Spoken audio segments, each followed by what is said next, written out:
Good morning IAS aspirants ए plus IAS academy में आपका बहुत बहुत स्वागत है।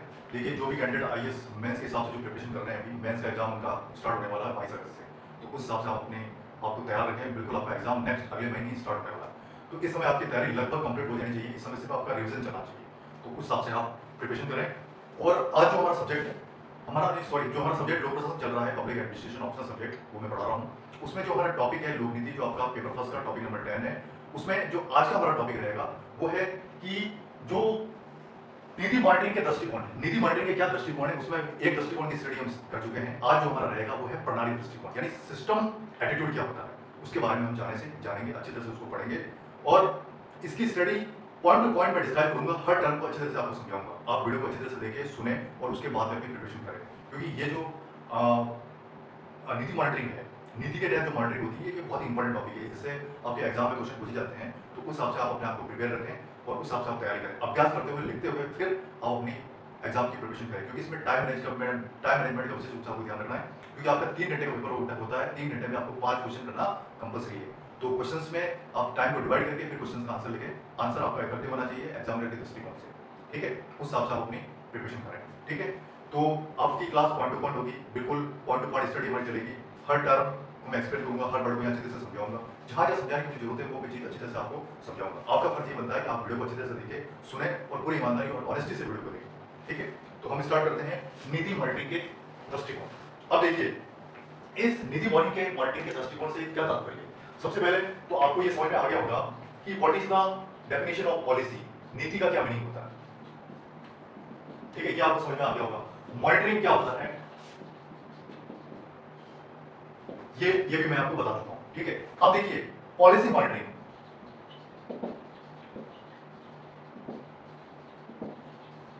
देखिए पॉलिसी मॉनिटरिंग को एक्सप्लेन करने से पहले मैं आपको बताना चाहता हूं कि पॉलिसी मॉनिटरिंग एक्चुअली होता क्या है। मॉनिटरिंग का मतलब होता है ऑब्जर्वेशन, प्रेक्षण करना।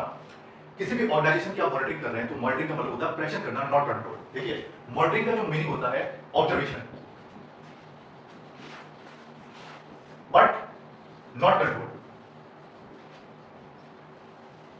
यानी उसका ऑब्जर्वेशन होना चाहिए, प्रेक्षण होना चाहिए, लेकिन पूरी तरह से उसके ऊपर कंट्रोल नहीं। यह मीनिंग होता है मॉनिटरिंग का। तो नीति मॉनिटरिंग का तात्पर्य यह है कि गवर्नमेंट कोई पॉलिसी बनाती है, कोई पॉलिसी हमारे सामने आती है, तो उस पॉलिसी की मॉनिटरिंग कैसे की जाए, उस पॉलिसी का ऑब्जर्वेशन हमें करना है, उसको स्टॉप नहीं करना है, ठीक है। उस पॉलिसी को ऑब्जर्वेशन करते हुए उस पॉलिसी को हमें आगे बढ़ाना है। जब पॉलिसी इंप्लीमेंट होने से पहले पॉलिसी की मॉनिटरिंग की जाती है, या पॉलिसी इंप्लीमेंट होने के बाद उस दरमियान पॉलिसी का मॉनिटरिंग किया जाता है। मॉनिटरिंग आपका सही तरीके से होना चाहिए, उसमें सारी चीजें देखी जानी चाहिए कि उस नीति में सारा डेटा आया है नहीं आया, नीति सही तरीके से इंप्लीमेंट हो रही है नहीं हो रही है, नीति में जो भी योजना आप लोग लागू करते हैं, जो भी जनता के हित में काम कर रहे हैं, वो काम सही हो रहा है नहीं हो रहा, आप कितना इनपुट दे रहे हैं, आपको आउटपुट कितना मिल रहा है, वो सारा ध्यान आपको रखना पड़ेगा। उसके बाद में आपका नीति मॉनिटरिंग बहुत इफेक्टिव होना चाहिए, ठीक है। आपका फर्ज ये बनता है कि जो पॉलिसी मॉनिटरिंग है ये बहुत इफेक्टिव होनी चाहिए। अगर पॉलिसी मॉनिटरिंग इफेक्टिव नहीं होगी तो हमें आउटपुट नहीं मिलेगा। इफेक्टिव नॉट, आउटपुट नॉट, ठीक है। अगर इफेक्टिव नहीं, पॉलिसी मॉनिटरिंग अगर आपकी इफेक्टिव नहीं होगी तो आउटपुट हमें इफेक्टिव नहीं होगा। इस बात का आप विशेष रूप से ध्यान रखें। और भी पॉलिसी मॉनिटरिंग के क्या एटीट्यूड है, पॉलिसी मॉनिटरिंग किस तरीके से, उसके क्या क्या एटीट्यूड है, उसको क्या क्या एटीट्यूड है, उसका देखने का नजरिया क्या है।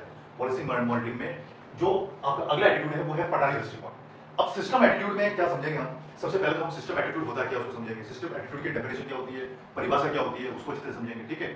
फिर सिस्टम एटीट्यूड में कौन कौन सी चीजें शामिल की जाती है, सिस्टम एटीट्यूड होता क्या है, उसके क्या क्या प्रमुख पॉइंट है, क्या क्या प्रमुख उद्देश्य है, क्या उसका इंपॉर्टेंस है सिस्टम एटीट्यूड को, वो सारा सब कुछ देखेंगे। क्या उसका कंक्लूजन निकल के हमारे सामने आता है, वो एक एक चीज में आपको यहाँ अच्छी तरह से समझाऊंगा, ठीक है। देखिए, इसमें आगे क्या बताया गया है कि प्रभावी मॉनिटरिंग कैसे होनी चाहिए। प्रभावी मॉनिटरिंग के लिए आपको किन चीजों की आवश्यकता होगी। देखिए, प्रभावी मॉनिटरिंग के लिए देखा जाए तो इसके लिए आपको समुचित संरचना की आवश्यकता होती है, समुचित संरचना की आवश्यकता, जब जाके आपकी मॉनिटरिंग बहुत इफेक्टिव होगी। अगर समुचित संरचना सही है आपकी, तो आपकी मॉनिटरिंग बिल्कुल इफेक्टिव होगी। समुचित संरचना का मतलब उसमें जो भी डाटा है, जो भी उसमें तथ्य शामिल किए गए हैं, वो बिल्कुल सिस्टमेटिक तरीके से होना चाहिए। बहुत ही सिस्टमेटिक तरीके से होगा तब वो ऑटोमेटिक इफेक्टिव मॉनिटरिंग होगी। और समुचित संरचना की आवश्यकता है इफेक्टिव मॉनिटरिंग करने के लिए। तो समुचित स्ट्रक्चर को आप पूरा करें, उसके बाद में वो जो मॉनिटरिंग है वो ऑटोमेटिक इफेक्टिव हो जाए, ठीक है।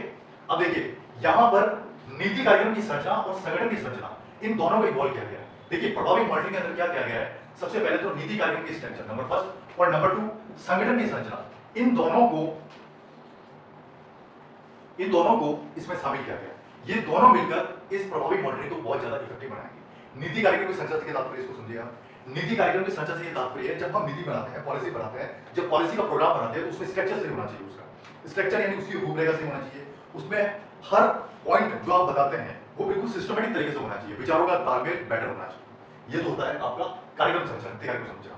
अब संगठन की संरचना कैसे होता है कि आप कोई भी पॉलिसी बना रहे हैं, उस पॉलिसी में सपोज करिए कोई ऑर्गेनाइजेशन है, पूरे ऑर्गेनाइजेशन की आप पॉलिसी बना रहे हैं। देखिए एक एग्जांपल के तौर पर मैं आपको बताता हूं, जैसे आप कोई स्वास्थ्य विभाग की पॉलिसी बना रहे हैं तो उसमें पूरा चिकित्सा विभाग आएगा। अब उस चिकित्सा विभाग की पूरी स्ट्रक्चर उसमें सही होनी चाहिए, यानी उस पूरे संगठन, पूरे ऑर्गेनाइजेशन का स्ट्रक्चर उसमें सही होना चाहिए, और इन दोनों को इसमें शामिल किया जाता है। तब जाके वो नीति आपकी बहुत इफेक्टिव होगी और इफेक्टिव मॉनिटरिंग आपका काम करेगा। जो आपका मॉनिटर होगा वो आपका सही तरीके से काम करेगा। देखिए कंप्यूटर में भी मॉनिटर होता है। कंप्यूटर में मॉनिटर किसको बोलते हैं ये आपने देखा होगा।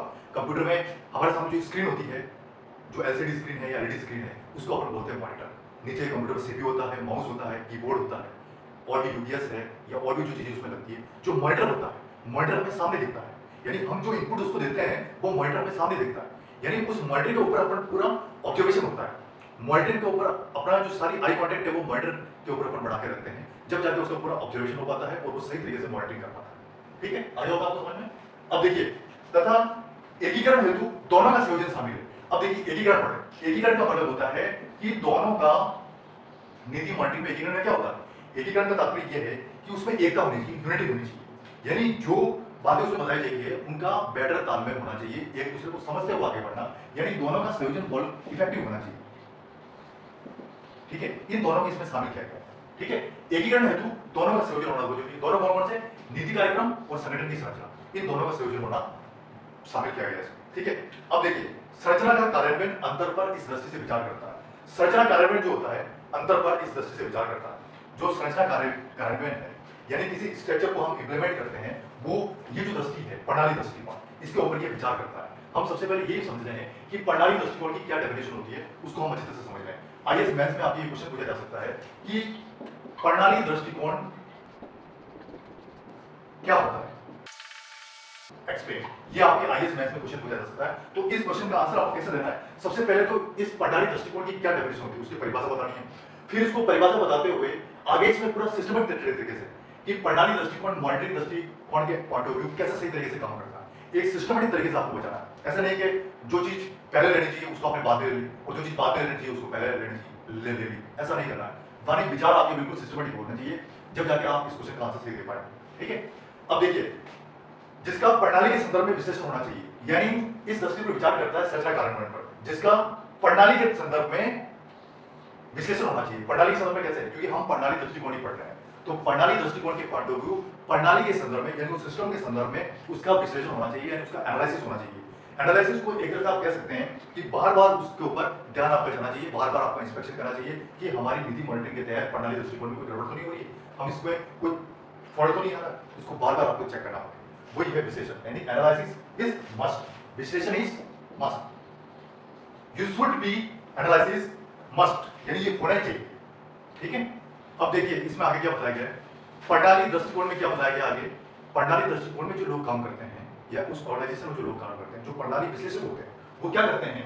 प्रणाली विश्लेषक का मतलब जो सिस्टम एनालिटिक होते हैं, वो ये पता लगाने की कोशिश करते हैं कि कार्यक्रम कार्यकलापों का कुल अनुक्रम और निवेश प्लस निर्गम नीति वितरण कार्य की सफलता प्लस असफलता में कैसे योगदान देता है। ठीक है, प्रणाली विश्लेषक क्या काम करते हैं कि जो कार्यक्रम कार्यकलापों का कुल अनुक्रम, मतलब जो कार्यक्रम कार्यकलाप है, यानी जो कार्यक्रम को रोटेट करने वाले जो लोग हैं उनका कुल अनुक्रम, यानी टोटल उनका आउटपुट प्लस निवेश, उस ऑर्गेनाइजेशन में आपने कितना निवेश किया है, कितना इन्वेस्टमेंट किया है। निवेश इज रिलेटेड फॉर बजट, यानी कितना बजट आपने उसमें निवेश किया है, कितना इन्वेस्टमेंट किया है। निर्गम, निर्गम और आगत, इस वर्ड का मतलब आपको समझ में आ गया होगा। नंबर 2 निवेश, नंबर 3 निर्गम। निर्गम का मतलब ये होता है आउटपुट हमें कितना मिल रहा है, निवेश करने के बाद में उसका परिणाम हमें कितना मिल रहा है। और नीति वितरण कार्यक्रम की सफलता, नीति वितरण कार्यक्रम हमने किया वो सफल हो रहा है या असफल हो रहा है, उसमें ये प्रणाली विश्लेषक कैसे अपना योगदान देते हैं, कैसे अपना कंट्रीब्यूट करते हैं, वो इसमें बताया गया, यानी कंट्रीब्यूशन को बताया गया। ठीक है, इसमें कंट्रीब्यूशन को बताया गया विशेष तौर पर। अब देखिए प्रणाली दृष्टिकोण में क्या होता है, अगर प्रणाली दृष्टिकोण में आप प्रभावी मॉनिटरिंग चाहते हैं, अगर प्रणाली दृष्टिकोण में आप प्रभावी मॉडलिंग चाहते हैं तो उसके लिए क्या करना पड़ेगा आपको? सबसे पहले टीम कार्य सहयोग, जो उसमें टीम काम कर रही है उसका कॉपरेशन में कितना मिल रहा है, टीम में समन्वय कितना है, सबसे फर्स्ट उसका कॉपरेशन, नंबर 2 समन्वय यानी कोऑर्डिनेशन, आपस में तालमेल बनाते हुए कैसे काम कर रहे हैं, इन दोनों पर विशेष रूप से फोर्स किया जाता है, स्पेशली फोर्स किनके ऊपर? कॉपरेशन और कोऑर्डिनेशन यानी सहयोग और समन्वय के ऊपर स्पेशली फोर्स उस पर किया जाता है। जब इनके ऊपर आप फोर्स बनाकर रखेंगे तो ऑटोमेटिकली प्रणाली दृष्टिकोण के अनुरूप ऊपर आपका प्रभावी मॉडलिंग ऑटोमेटिक आपको प्राप्त होगा। ठीक है, प्रभावी मॉडलिंग की प्रक्रिया ऑटोमेटिक आपको नजर आएगी जब टीम कार्य आपस में सही तरीके से मिलजुल कर काम करेगी, टीम में बेटर सहयोग होगा, बेटर कोऑर्डिनेशन होगा, तो वो ऑटोमेटिकली प्रभावी मॉडलिंग होगा और उसमें आपको सक्सेस हासिल होगा। ठीक है, ये तो हो गया आपका प्रणाली दृष्टिकोण, ये पूरा प्रणाली दृष्टिकोण मैंने आपको बता दिया। इससे रिलेटेड आपके आईएएस मेंस में क्वेश्चन आ सकता है, वो क्वेश्चन भी मैंने आपको बता दिया और उस क्वेश्चन का आंसर कैसे लिखते हैं वो भी मैंने आपको बता दिया। ठीक है, अब देखिए आप नेक्स्ट है रचनात्मक दृष्टिकोण, इसको आप 3 नंबर नाम दे दीजिए, एक मैं पहले बता चुका हूं, दूसरा आज मैंने स्टार्ट किया था और ये है थर्ड नंबर। थर्ड नंबर है आपका रचनात्मक दृष्टिकोण। अब देखिए रचनात्मक दृष्टिकोण इसकी सबसे पहले डेफिनेशन क्या होती है? समय सूची के साथ क्रियान्वयन की शुरुआत ही मॉडलिंग की शुरुआत है, ये रचनात्मक दृष्टिकोण क्या है? समय सूची के साथ यानी समय की डिमांड के अकॉर्डिंग यानी टाइम के डिमांड के अकॉर्डिंग जो क्रियान्वयन की हम शुरुआत कर देते हैं, क्रियान्वयन की शुरुआत का मतलब ये होता है इंप्लीमेंटेशन स्टार्टिंग, किसी भी नीति को आप इंप्लीमेंट करने की शुरुआत कर देते हैं वही मॉनिटरिंग की शुरुआत है, क्योंकि इंप्लीमेंट और मॉनिटरिंग दोनों का आपस में रिलेशन है। आपका इंप्लीमेंटेशन स्टार्ट हो गया, इट मींस उसी समय आपका मॉनिटरिंग भी स्टार्ट हो जाना चाहिए। जब मॉनिटरिंग आपका इफेक्टिव होगा तो इंप्लीमेंट ऑटोमेटिक अच्छी तरह से होगा, और इंप्लीमेंट अगर आपका सही हो रहा है और मॉनिटरिंग भी उसमें सही तरीके से समय समय पर हो रहा है तो बिल्कुल वो नीति का सही तरीके से इंप्लीमेंट होगा, उसका इनपुट सही जाएगा तो ऑब्वियसली बात है आपको आउटपुट भी सही मिलेगा। ठीक है, ये बात आपको अच्छे से समझ में आ गई होगी क्योंकि मैंने बहुत अच्छे से इसको आपको बताया। ठीक है, देखिए आगे रचनात्मक दृष्टिकोण में और आगे समझते हैं कि इसमें आगे और क्या बताया गया है। देखिए रचनात्मक दृष्टिकोण में ये क्या बताया गया है कि ये उस सीमा तक विश्लेषण करता है, यानी रचनात्मक दृष्टिकोण उस लिमिट तक, इसका जो दायरा है उस लिमिट तक विश्लेषण करता है जहां तक कार्यक्रम की सीमा क्रियान्वित की जाती है। यानी ये जो रचनात्मक दृष्टिकोण जब स्टार्ट होता है ये उस सीमा तक विश्लेषण करता है, एनालिसिस करते हुए चलता है जिस सीमा तक कार्यक्रम क्रियान्वित किया जा रहा है, यानी कार्यक्रम क्रियान्वयन की सीमा और इसकी विश्लेषण की सीमा दोनों बराबर होनी चाहिए। ठीक है, जब जाके दोनों सही तरीके से काम करते हुए चलेंगे और दोनों साथ साथ चलेंगे, बोथ आर टुगेदर। ठीक है, अब देखिए रचनात्मक मूल्यांकन, रचनात्मक मूल्यांकन में जो मॉडलिंग है, जो रचनात्मक मूल्यांकन है, मूल्यांकन का मतलब इंस्पेक्शन कह सकते हो आप, मूल्यांकन जो करते हैं तो उस तरीके की मॉडलिंग होनी चाहिए। इसमें मॉडलिंग का तरीका वो होना चाहिए जिसमें कार्यक्रम संचालित नियंत्रित किया जा रहा है, यानी जब रचनात्मक मूल्यांकन होना चाहिए तो उसके साथ मॉडलिंग होना चाहिए, और मॉडलिंग ऐसी होनी चाहिए जिसमें कि कार्यक्रम संचालित या नियंत्रित किया जा रहा है, यानी मॉडलिंग ऐसी होनी चाहिए जिसमें कार्यक्रम या तो वो संचालित किया जा रहा है, कार्यक्रम संचालित हो रहा है, या फिर कार्यक्रम के ऊपर कंट्रोल किया जा रहा है, उस तरीके से मॉडलिंग होनी चाहिए, मॉडलिंग उसी तरीके से की जानी चाहिए। ठीक है, तो रचनात्मक जो विश्लेषण है उसमें मॉडलिंग ऐसे ही होनी चाहिए। ठीक है, अब देखिए ताकि ऐसी प्रतिपुष्टि प्रदान की जा सके जो कार्यक्रम प्रक्रिया को सुधारने में सहायता दे। देखिए ये सारी चीजें उसमें इन्वॉल्व की जाए, जब रचनात्मक दृष्टिकोण में ये सारी चीजें इन्वॉल्व की जाती है तो उस समय ऐसी प्रतिपुष्टि प्रदान की जाए, क्या सके ऐसी प्रतिपुष्टि यानी ऐसा इनपुट उसे दिया जाना चाहिए, ऐसा इनपुट दिया जाना चाहिए ताकि जो कार्यक्रम का जो प्रोसेस है वो कार्यक्रम के प्रोसेस में सुधारने में सहायता हो सके, सुधारने की सहायता में हमें हेल्प मिल सके, यानी जो कार्यक्रम का जो भी प्रोसेस होता है उसमें सुधारने में हमें हेल्प मिल सके। हेल्प मिलने से क्या तात्पर्य, जैसे कोई भी कार्यक्रम चल रहा है अगर उसमें किसी पर कोई फॉल्ट आ रहा है, उसमें कोई सुधार करने की जरूरत है समय रहते हुए, तो हम उसमें सुधार कर सकें और सुधारने में हमें हेल्प मिल जानी चाहिए। ऐसी मॉडलिंग उसको होनी चाहिए और प्रभावी मॉडलिंग होनी चाहिए। ठीक है, अब देखिए आगे आपका न्यू टॉपिक है, न्यू लाइन है कार्य निष्पादन आकलन दृष्टिकोण, यानी नया एटीट्यूड है कार्य निष्पादन आकलन दृष्टिकोण। अब देखिए इसमें क्या समझाया गया, इसकी क्या डेफिनेशन होती है, सबसे पहले इसकी डेफिनेशन हम देखते हैं। इसकी परिभाषा क्या होती है, ये नीति वितरण की प्रभाविता प्लस दक्षता के बारे में जानने के लिए प्रयोग की जाती है। ये दो चीजों के लिए प्रयोग किया जाता है। सबसे पहले जो नीति वितरण की प्रभाविता, जो हमने नीति बनाई है उसका जो डिस्ट्रीब्यूशन हमने कर रहे हैं उसकी प्रभाविता कैसे क्या है, उसकी इफेक्टिवनेस कैसे क्या है, और दूसरा है उसकी दक्षता यानी उसकी कैपेबिलिटी, उसको इन दोनों के बारे में जानने के लिए यह दृष्टिकोण प्रयोग किया जाता है। इस दृष्टिकोण को इंपोज किया जाता है इन दोनों के बारे में जानकारी प्राप्त करने के लिए, क्योंकि इसके नाम से स्पष्ट है कार्य निष्पादन आकलन दृष्टिकोण, पहले कार्य का निष्पादन होगा फिर उसका आकलन होगा। ठीक है, कार्य आपने स्टार्ट कर दिया है, उसका कार्य आपने स्टार्ट कर दिया, फिर उसका आकलन होगा, फिर वो किस दृष्टिकोण से इंपॉर्टेंट है उसको हम देखेंगे, यानी इसके नाम से ही आप इसकी परिभाषा समझ सकते हैं। और इसमें दो चीजों को इन्वॉल्व किया गया है, नीति वितरण की प्रभाविता प्लस दक्षता। इसमें दक्षता सबसे इंपॉर्टेंट है, इस बात को आप हमेशा याद रखें कि किसी भी ऑर्गेनाइजेशन में जो लोग काम करते हैं वो दक्ष होने चाहिए, कैपेबल होने चाहिए, योग्य होने चाहिए। अब योग्य के हिसाब से एक तो उनको प्रैक्टिकल नॉलेज होना चाहिए, दूसरा जो शिक्षा के पॉइंट ऑफ व्यू दृष्टि, एजुकेशन पॉइंट ऑफ व्यू वो पूरे कंप्लीट होने चाहिए। ठीक है, तब जाके आपका नीति मॉडलिंग प्रभावी होगा। ठीक है, अब देखिए कार्य निष्पादन आकलन दृष्टिकोण की मैं परिभाषा आपको बता चुका हूं और इसको डीप एक्सप्लेन करते हैं अपन, डीप एक्सप्लेन करते हैं, डीप इसको पढ़ते हैं। तो इसका क्या मीनिंग होता है इसको आप समझिए। इसका मीनिंग ये होता है, कार्य निष्पादन आकलन का मीनिंग ये होता है कि वांछित परिणामों से, वांछित परिणाम का मतलब जो परिणाम हमें चाहिए उसमें से एक्सपेक्टेड जो आउटपुट है उससे किसी भी, यानी जो आवश्यक आउटपुट है उसमें से किसी भी विचरण के उपलब्ध, विचरण का मतलब होता है कोई भी बाधा आ जाती है, कोई भी इंटरप्शन आ जाता है, उसके उपलब्ध अद्यतन संकेतों का पता लगाने की दृष्टि में सभी मानदंडों पर कार्य निष्पादन सूचकों, ये जो एक इंडिकेटर होते हैं कार्य निष्पादन सूचकों, इसको इंग्लिश में बोलते हैं परफॉर्मेंस इंडिकेटर पीआईएस, पर मॉनिटरिंग रखना है। ठीक है, इसका मेन मीनिंग ये होता है जो कार्य निष्पादन जो सूचक होते हैं उसके ऊपर मॉनिटरिंग बनाए रखना, कार्य निष्पादन सूचकों के ऊपर अपना पूरा प्रेडिक्शन बनाए रखना, not control, only for monitoring, only for monitoring, not control. विशेष रूप से इस बात का ध्यान रखिए। ठीक है, अब देखिए प्रभावी मॉनिटरिंग उपाय, ये तो हो गया, आपके सारे एटीट्यूड आपके कंप्लीट हो गए। अब आगे है प्रभावी मॉनिटरिंग के लिए हम क्या उपाय करते हैं, किस तरह से मॉनिटरिंग को इफेक्टिव बनाएंगे, उसके लिए हम क्या क्या उपाय करते हैं, उन उपायों को हम स्टेप बाय स्टेप पढ़ेंगे, वन बाय वन एक एक उपाय को अच्छे से पढ़ेंगे। आप वीडियो को अच्छे से देखिए और सुनें। देखिए आपके आईएएस मेंस में यह भी क्वेश्चन पूछा जा सकता है कि निधि मॉनिटरिंग के तहत कौन कौन से दृष्टिकोण होते हैं, हर दृष्टिकोण को आप एक्सप्लेन कीजिए कि निधि मॉनिटरिंग के तहत दृष्टिकोण कितने प्रकार के होते हैं, हर दृष्टिकोण को आप समझाइए, एक्सप्लेन कीजिए। ये भी आपके आईएएस मेंस में क्वेश्चन आ सकता है, इसलिए जो एटीट्यूड पॉइंट ऑफ व्यू मैंने जो भी दृष्टिकोण आपको बताया है 3 4 5, उनको आप अच्छी तरह से स्टडी करें, बार-बार रिवीजन करते हुए लिखते हुए अभ्यास करें, ताकि इनके ऊपर आप सही तरीके से अपनी कमांड बना पाएंगे। ठीक है, अब देखिए प्रभावी मॉनिटरिंग के क्या उपाय है, उसमें सबसे पहला उपाय क्या है, मॉनिटरिंग प्रणाली की योजना या डिजाइन बनाना, निश्चित समय स्वीकृत बजट के अंतर्गत नीति प्रोग्राम को पूरा होने में महत्वपूर्ण श्रेय होता है प्रभावी मॉनिटरिंग का। देखिए सबसे पहले तो बात ये कि हम जो मॉनिटरिंग प्रणाली की योजना बनाते हैं, कोई भी नीति हमारे सामने आ गई, अब उसके ऊपर आपको मॉनिटरिंग करनी है, उस मॉनिटरिंग करने से पहले आप मॉनिटरिंग कैसे करेंगे उसका भी आप प्लान करेंगे पहले कि इस योजना के ऊपर मॉनिटरिंग कैसे की जाए, नंबर फर्स्ट बात, या उसकी डिजाइन बनाना, या उसकी डिजाइन कैसे बनाएं, ये दो काम आप करेंगे। उसको समय कितना देना, निश्चित टाइम पीरियड में उसको कंप्लीट करना है, उसमें बजट जितना भी आपका स्वीकृत किया गया है, जितना बजट उसमें स्वीकृत किया गया है, उस बजट के अंडरवर्ड ही आप नीति प्रोग्राम बनाएंगे, बजट के अनुरूप ही नीति प्रोग्राम बनते हैं, और उसको पूरा करने के लिए जो महत्वपूर्ण योगदान है वो रहता है प्रभावी मॉनिटरिंग का, यानी प्रभावी मॉनिटरिंग का इसमें बहुत महत्वपूर्ण योगदान माना जाता है। प्रभावी मॉनिटरिंग का ये बहुत ही बेहतर उपाय है, ये जो उपाय बताया था ये बहुत ही इंपॉर्टेंट उपाय है। इसमें क्या है कि आप बजट के अनुकूल अपने प्रोग्राम को रोटेट करेंगे, जितना आपका बजट है उसके अकॉर्डिंग आप प्रोग्राम बनाएंगे, फिर उसको आप रोटेट करेंगे तो उसको आपका आउटपुट अच्छा मिलेगा, इस बात का विशेष रूप से ध्यान रखें। ठीक है, देखो प्रभावी मॉनिटरिंग के लिए जो हम उपाय मैं आपको बता रहा हूँ उसमें जो अगला उपाय है वो क्या है कि आपकी जो मॉनिटरिंग है, मॉनिटरिंग के अंदर प्रभावी मॉनिटरिंग को कैसे आप इफेक्टिव बनाएंगे, यानी मॉनिटरिंग के लिए जो सबसे बेस्ट उपाय है, कैसे आप प्रभावी मॉनिटरिंग अच्छे तरह से करेंगे, उसके लिए क्या उपाय करना चाहिए आपको। सबसे पहले तो वो तकनीकी point of view, technical point of view दर्ज होना चाहिए। नंबर 2, उसमें जो लागत आप लगा रहे हैं, यानी जो इन्वेस्ट आप कर रहे हैं वो आपका बिल्कुल सही स्पष्ट होना चाहिए, और उसमें टाइम बिल्कुल आपको फिक्स देना, यानी ये तीनों चीजें, टेक्निकल पॉइंट ऑफ व्यू सबसे सही तरीके से सही टेक्निक उसमें यूज करनी है आपको, लागत इन्वेस्टमेंट आपका बिल्कुल पूरा होना चाहिए, समय टाइम उसमें आपको पूरा देना चाहिए। ठीक है, तो इसमें ये तीनों ही चीजें बिल्कुल स्पष्ट होनी चाहिए, इन तीनों का बेटर तालमेल होना चाहिए, जब जाके आपकी प्रभावी मॉनिटरिंग का उपाय आपका बिल्कुल कारगर और सही साबित होगा। ठीक है, अब देखिए इनमें इनमें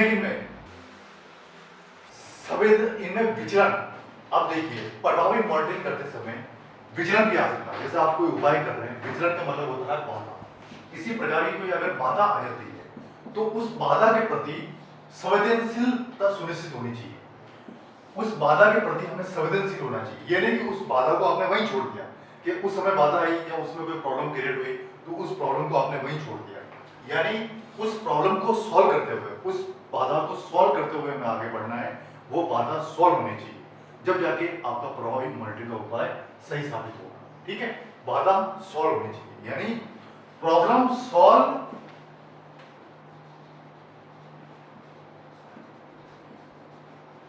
देन फर्दर कंटिन्यू। ठीक है, इस बात का विशेष रूप से ध्यान रखिए। अब देखिए अगला उपाय नंबर सेकंड, पहला उपाय मैंने आपको बता दिया, अब उपाय नंबर सेकंड, देखिए आपका आईएएस मेंस में यह भी क्वेश्चन आ सकता है कि प्रभावी मॉनिटरिंग के लिए हम जो उपाय करते हैं उन उपायों को समझाइए, प्रभावी मॉनिटरिंग के 3 उपाय को आप एक्सप्लेन कीजिए, ये भी आपका आईएएस मेंस में क्वेश्चन पूछा जा सकता है, इसलिए इन उपायों को आप अच्छी तरह से स्टडी करें। ठीक है, बिल्कुल डीप स्टडी आप करें।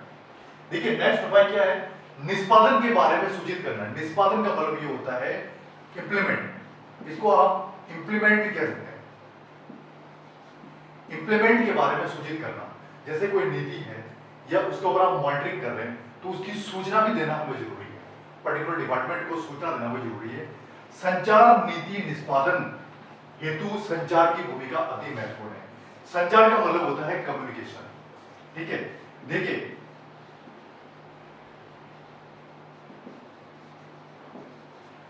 किसी भी नीति के अंदर कम्युनिकेशन सबसे इंपॉर्टेंट है, क्योंकि जिस नीति में का आप निष्पादन कर रहे हैं, उस नीति में आप काम कर रहे हैं, जो पॉलिसी आप बन गई, अगर उसमें जो लोग काम करने वाले हैं उनमें कम्युनिकेशन होना बहुत जरूरी है। कम्युनिकेशन जितना होगा वो नीति उतनी ज्यादा इफेक्टिव बनेगी और उसके ऊपर मॉनिटरिंग आपका उतना ही ज्यादा होगा। यानी कम्युनिकेशन इज मस्ट। इस बात को आप विशेष रूप से ध्यान रखें कि कम्युनिकेशन इज मस्ट और मस्ट देन शुड।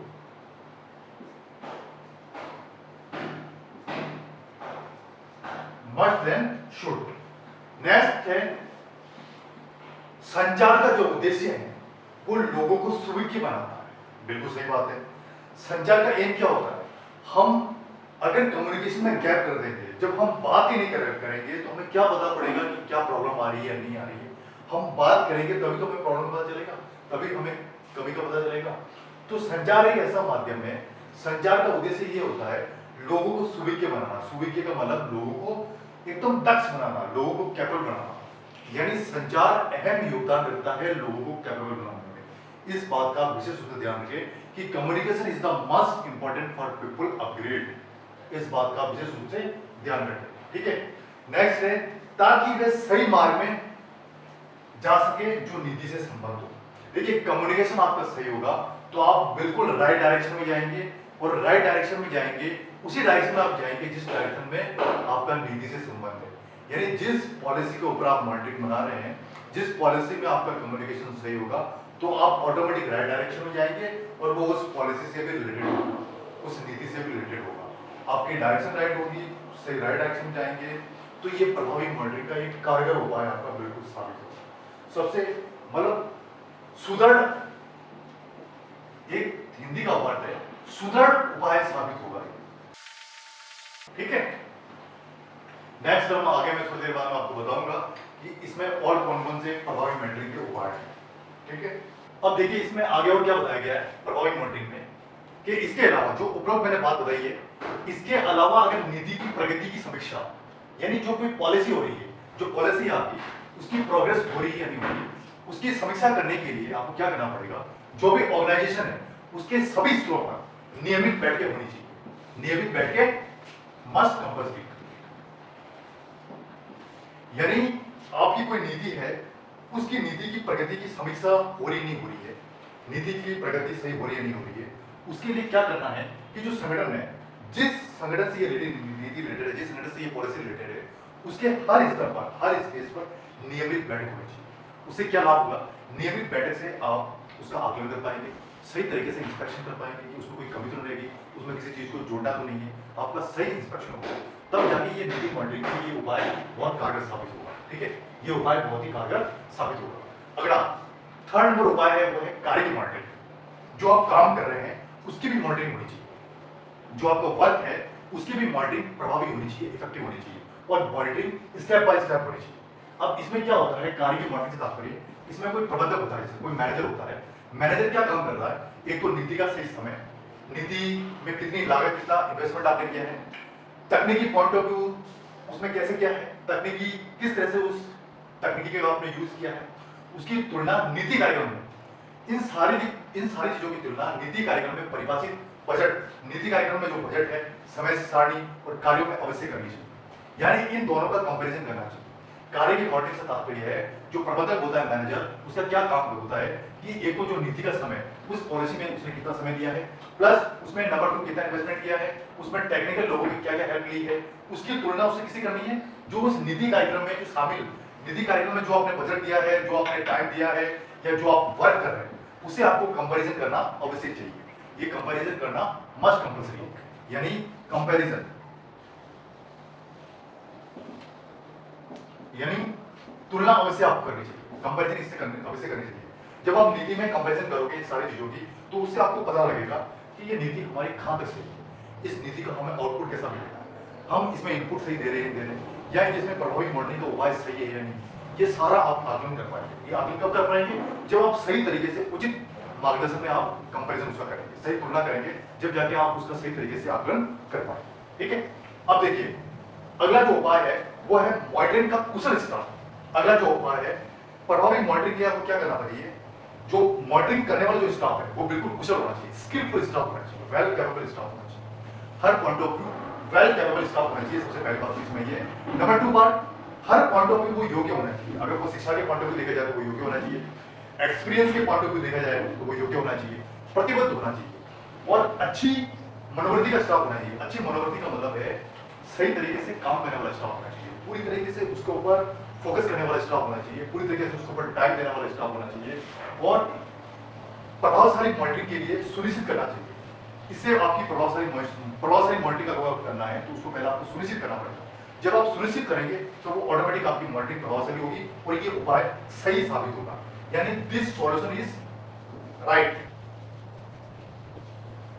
ठीक है, ये जो प्रभावी मॉनिटरिंग के लिए ये उपाय करेंगे आप, ये आपका उपाय बिल्कुल सही साबित होगा। ये जो 3 और 4 जो मैंने उपाय बताए ये बहुत इंपॉर्टेंट उपाय है, इससे रिलेटेड आपके आईएएस मेंस में क्वेश्चन पूछा जा सकता है, इसलिए इन उपायों की स्टडी आप अच्छी तरह से करें और डिटेल स्टडी आप करें। ठीक है, इसमें आगे क्या बताया गया है, लोगों को योजना निर्माण के बारे में एक तो जानकारी देना, लेखाकरण करना, सामान्य प्रबंधन में दक्ष बनाना आवश्यक है। देखिए प्रभावी मॉनिटरिंग के लिए आपको क्या करना पड़ेगा, एक तो लोगों को जो भी आपकी स्कीम है, स्कीम इन्फॉर्मेशन की आपको जानकारी उनको देना चाहिए। नंबर पहली चीज लेखाकरण, यानी उसमें जो अकाउंट से रिलेटेड जो काम होता है, लेखांकन का काम होना चाहिए, वो बिल्कुल सही होना चाहिए। और जो जनरल मैनेजमेंट है,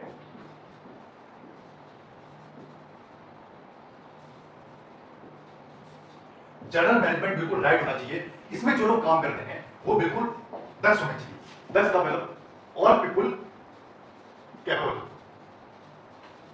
ये मस्ट है। जब जाके आपकी ये मॉनिटरिंग बहुत प्रभावी हो, यानी ये तीनों का कॉम्बिनेशन सही होना चाहिए। योजना निर्माण यानी स्कीम फॉर्मेशन, अकाउंटिंग और सामान्य मैनेजमेंट, जो जनरल मैनेजमेंट है वो बिल्कुल राइट होना चाहिए, उसमें जो काम करने वाले लोग हैं बिल्कुल दक्ष होना चाहिए, हर पॉइंट ऑफ व्यू वो कैपेबल होना चाहिए। जब जाके आपकी प्रभावी मॉनिटरिंग के लिए ये उपाय सही साबित होगा। ठीक है, अब है 5 नंबर का उपाय।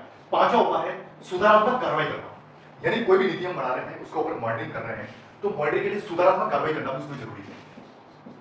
इसको समझिए, सुधारात्मक कार्रवाई मतलब क्या है कि नीति में समय समय पर मान लो आपको कोई चेंज करना है या कोई बदलाव करना है, समय के ऊपर कोई बदलाव करना है या सुधार करना है तो वो भी उसमें कंपलसरी है, वो भी आपको करना ही करना चाहिए।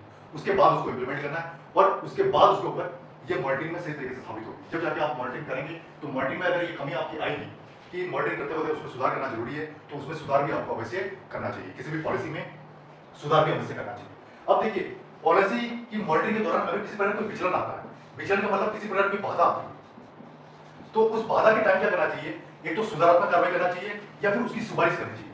सुधारात्मक कार्रवाई से तात्पर्य यह है कि उसमें आपका बजट सही दिया है या नहीं दिया है, बजट का इन्वेस्टमेंट सही है या नहीं है, या आपने जो टाइम दिया हुआ सही है या नहीं है, जो लोग काम करते हैं वो दक्ष है या नहीं है। ठीक है, ये सारी चीजें उसमें आपको एनालिसिस करते हुए चलना है और इसमें अगर कोई सुधार की जरूरत है तो आपको सुधार भी करना है, या इसकी अगर सिफारिश की आवश्यकता है तो वो सिफारिश भी आपको समय समय पर करना चाहिए। कब करनी चाहिए, जब एनी इंटरप्शन का मतलब किसी प्रकार की उस नीति में अगर कोई बाधा आती है मॉनिटरिंग के टाइम तो ये उपाय आपको सुझाना चाहिए, ये उपाय बहुत कारगर साबित होगा। और हम लोग पढ़ भी यही रहे कि प्रभावी मॉनिटरिंग के लिए हम क्या उपाय करें, यानी मॉनिटरिंग को इफेक्टिव बनाने के लिए हम ऐसे क्या उपाय करें जिससे वो मॉनिटरिंग बहुत इफेक्टिव बन पाए। ठीक है, इसका विशेष रूप से आप ध्यान रखेंगे। नेक्स्ट, पुनः योजना निर्माण। देखिए अगला उपाय क्या है, पुनः योजना निर्माण, बहुत इंपॉर्टेंट है। पुनः योजना निर्माण का तात्पर्य यह है कि जो आपने पहले योजना बनाई है उसको अगर वो योजना सही साबित नहीं हो रही है तो आप उसको पुनः योजना बना सकते हैं, उसका पुनः योजना निर्माण कर सकते हैं, यानी उस स्कीम की पुनः योजना बना सकते हैं कि उसमें अगर बजट कम है तो उसको आप ज्यादा इन्वेस्ट कर सकते हैं, टाइम आपने कम दिया है तो उसमें ज्यादा इन्वेस्ट कर सकते हैं, टाइम ज्यादा लगा सकते हैं, 10 लोग उसमें नहीं है तो उन लोगों को हटाकर दूसरे लोग भी आप उसमें शामिल कर सकते हैं, कैपेबल लोग आप शामिल कर सकते हैं, वो सही टीम आप शामिल कर सकते हैं, टीम भावना से जो काम करे, सहयोग की भावना से जो काम करे, वेल कोऑर्डिनेशन के साथ जो काम करें उन लोगों को आप रख सकते हैं। तो ये योजना ये भी आपके लिए एक सही कारगर उपाय साबित होगा। पुनः योजना निर्माण के अंदर आप ये चीजें इन्वॉल्व कर सकते हैं। नेक्स्ट, रद्द करना। तो अगर बिल्कुल ही वो नीति सही नहीं है कि इसमें प्रभावी मॉनिटरिंग हो ही नहीं पाएगी, ये उस नीति के ऊपर आप किसी प्रकार की मॉनिटरिंग नहीं कर पाएंगे, हर दृष्टि से वो गलत है, तो आप उसको पूरी तरीके से रद्द यानी उस नीति को आप पूरी तरीके से कैंसिल भी कर सकते हैं, ये आपके पास पावर रहता है। उस नीति को पूरी तरीके से कैंसिल करके नई तरीके से भी आप नीति बना सकते हैं, ये भी आपके पास एक ऑप्शन रहता है, राइट आपके पास रहता है। ठीक है, अब देखिए इसमें आगे क्या बताया गया है। नेक्स्ट आपका सॉल्यूशन क्या है, छठा सॉल्यूशन इसमें क्या है, प्राधिकार का प्रत्यायोजन। देखिए ये बात सबसे इंपॉर्टेंट है कि आप प्रभावी मॉनिटरिंग के लिए जिन लोगों को अपॉइंट करते हैं उनको कुछ अधिकार भी आपको देने पड़ेंगे, कुछ राइट भी आपको देने पड़ेंगे, उस राइट के अकॉर्डिंग वो काम करेंगे, यानी कुछ रूल्स भी ऐसे निर्धारित करने पड़ेंगे, कुछ राइट आपको देने पड़ेंगे, उसके अकॉर्डिंग वो प्रभावी मॉनिटरिंग की प्रक्रिया अपनाएंगे। तो ये बिल्कुल सही दिशा में ये उपाय आपका सही साबित होगा। अब आए प्राधिकार का प्रत्यायोजन नंबर फर्स्ट। और जो प्राधिकार जो भी राइट आप उनको देंगे, उस राइट से जो आउटपुट आपको मिलेगा, आउटपुट मिलने की दिशा प्लस नियंत्रण, ये दोनों आपको प्रदान करता है। जो आउटपुट आपको मिलेगा परिणाम प्राप्त करने में दिशा और नियंत्रण, ये दोनों आपको प्रदान करना जरूरी है, जब जाके आपको सही आउटपुट मिलेगा।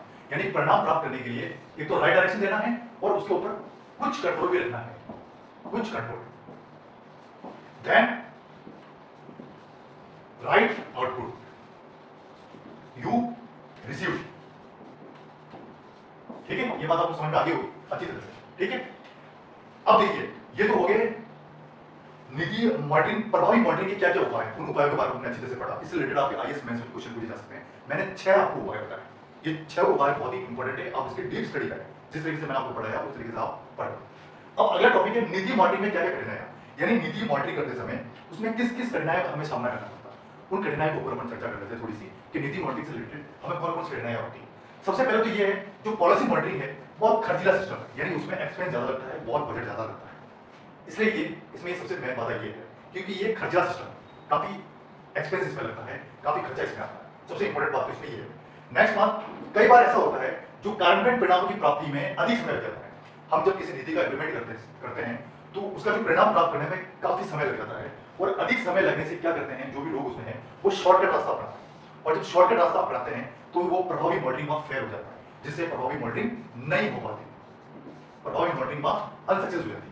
ठीक है, ये बात आपको अच्छे से समझ में आगे हुई कि प्रभावी मॉनिटरिंग अनसक्सेस हो जाती है क्योंकि वो जो लोग उसमें काम करते हैं वो डिटेल जो रास्ता होना चाहिए उस रास्ते को नहीं अपनाते, शॉर्टकट रास्ता अपनाते हैं, और शॉर्टकट रास्ता अपनाने से प्रभावी मॉनिटरिंग नहीं हो पाती उस नीति के ऊपर। ठीक है, नेक्स्ट, नीति क्रियान्वयन के ऊपर सामान्य कार्रवाई अनुप्रयोगों में विचलन, वित्त आयाम में उतार चढ़ाव आने से लगान पड़ जाता है। देखिए जब हम नीति क्रियान्वयन करते हैं तो उसमें जो सामान्य कार्रवाई में जो समय लगता है, या कोई जो प्रयोग आप कर रहे हैं उसमें किसी प्रकार की जो बाधा आ जाती है, या जो फाइनेंस आप बजट जो लगा रहे हैं उसमें कई बार उतार चढ़ाव आ जाता है, तो उसके ऊपर जो लगान है वो बढ़ जाता है। लगान का मतलब होता है टैक्स बढ़ जाता है। लगान तो आप एक तरह से कह सकते हैं टैक्स बढ़ जाता है।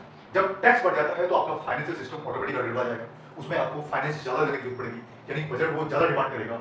इस तरह से ये प्रभावी मॉनिटरिंग में सबसे मेन बात मैंने आपको पहले बता दिया, ये सबसे खर्चीला सिस्टम है, उसमें ये सबसे बड़ी बाधा उत्पन्न होती है। प्रभावी मॉनिटरिंग के दौरान ये सबसे बड़ी समस्या हमारे सामने ये आती है कि ये सबसे ज्यादा खर्चीला सिस्टम है। ठीक है, तो हमारी जो आज की क्लास है बहुत इंपॉर्टेंट क्लास हुई है, बहुत इफेक्टिव ये क्लास है। लोक नीति की 17वीं क्लास हमने आज की है, और आज का जो हमारा टॉपिक आज जिस क्लास हमने स्टार्ट की थी कि नीति मॉनिटरिंग के जो दृष्टिकोण है उसमें से जो सेकंड दृष्टिकोण लिया था हमने प्रणाली दृष्टिकोण, प्रणाली दृष्टिकोण से हमने क्लास स्टार्ट की थी। इसके 3-4 दृष्टिकोण हमने पढ़े थे। फिर प्रभावी मॉनिटरिंग के लिए क्या क्या उपाय करने चाहिए, प्रभावी मॉनिटरिंग क्या होती है, वो उन उपायों के बारे में हमने चर्चा की थी। फिर नीति मॉनिटरिंग में क्या क्या कठिनाइयां आती है, उन कठिनाइयों के बारे में हमने देखा था। यानी बहुत अच्छी क्लास हमारी हुई है, बहुत डिटेल क्लास हमारी हुई है, और इस वीडियो को अगर आपने ध्यान से देखा होगा तो 50% तो आपको समझ में आ गया होगा, और 50% जो रहा आप 2-3 बार प्रैक्टिस करेंगे तो ये चीजें आपको अच्छी तरह से समझ में आ जाएगी। और आपको लिखते हुए अभ्यास करना है, टाइम मैनेजमेंट का विशेष ध्यान रखना है, क्योंकि आईएएस मेंस का एग्जाम रिटन एग्जाम है, आपको क्वेश्चन का आंसर लिखना पड़ेगा, वो भी निश्चित टाइम पीरियड में। इस बात का विशेष रूप से ध्यान रखें। इसलिए आपकी लिखने की प्रैक्टिस स्किलफुल होनी चाहिए, स्किलफुल राइटिंग होना चाहिए, जब जाके आप क्वेश्चन का आंसर सही लिख पाएंगे। और मैंने एक क्लास में आपको बता भी दिया था कि क्वेश्चन का आंसर आपको कैसे लिखना है। इतना ज्यादा भी दिमाग में प्रेशर नहीं लेना है कि ये कोई एग्जाम है तो हमें कुछ अलग चीज के लिए करना है। जो भी आप कॉलेज में एग्जाम देते हैं 3 घंटे का आपका पेपर होता है रिटन क्वेश्चन, उसी तरह से ये पेपर भी देना है, लेकिन इसमें विशेष थोड़ा ध्यान रखना है क्योंकि ये आईएएस स्टैंडर्ड का एग्जाम है और यूपीएससी इसको कंडक्ट करती है, तो वहाँ जो स्पेसिफिक लोग होते हैं उन टॉपिक्स को आपको चेक करते हैं, तो उसी तरह का वो आंसर की आपसे डिमांड चाहते हैं, तो उसका विशेष रूप से ध्यान रखें। ठीक है, तो आज की जो ये क्लास हुई है, जो हमारा वीडियो बना है, इससे रिलेटेड अगर आपको कोई क्वेश्चन है तो आप बेझिझक कोई भी क्वेश्चन पूछ सकते हैं, हर क्वेश्चन का आपको आंसर दिया जाएगा। और अगर आपको वीडियो पसंद आया तो उसको लाइक सब्सक्राइब शेयर करें, और बाकी आपके ऊपर डिपेंड करता है कि आप किस तरह से प्रिपरेशन कर रहे हैं, क्योंकि मैंने जिस हिसाब से पढ़ाना था वो मैं पढ़ा चुका हूँ। अब आपको देखना है कि आप कैसे उसको एनालिसिस करते हुए प्रिपरेशन करते हैं। ठीक है, आज की इस वीडियो को मैं ये समाप्त करता हूँ। नेक्स्ट क्लास नए वीडियो के साथ फिर मिलेंगे। ओके।